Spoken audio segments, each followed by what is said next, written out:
I didn't know anything about type 1 diabetes, and the media only talks about type 2 diabetes. There's nothing we could have done to have prevented Ben getting this. It was something that was in his genes, I guess.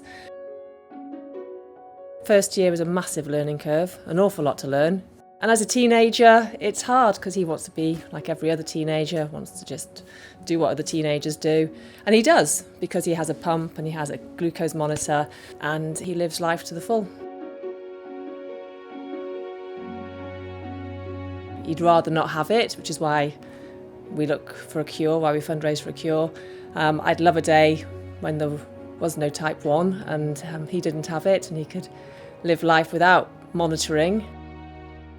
There are dangers, but he manages it brilliantly and we're always proud of him, you know, and all the kids that we know have got type 1, they're all little superheroes. They just get on with it, you know.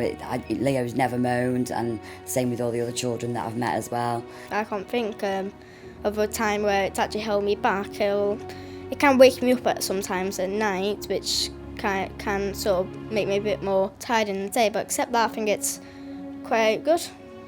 We sort of diagnosed him ourselves because I saw the symptoms, what I had when I was 7.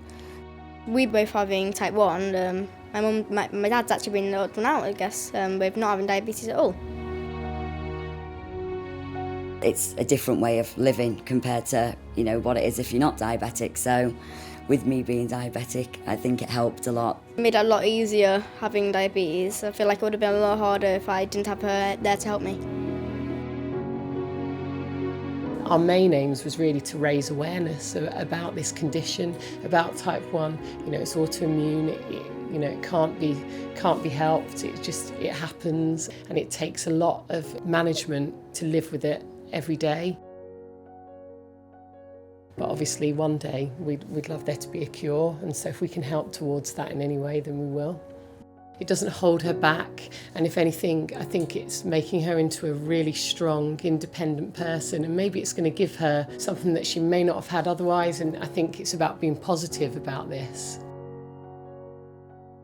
I enjoy doing triathlons, it's my hobby. So I've done a race with my friends and we raise £1,350 for JDRF. You just have to learn how to manage your levels properly. If you're in the middle of a transition in a triathlon, just have some glucose on the side just in case. I have this motto about diabetes. It's not an illness because I'm fine. It's not a disease because you can't catch it. It's just a condition that you have to learn won't go away.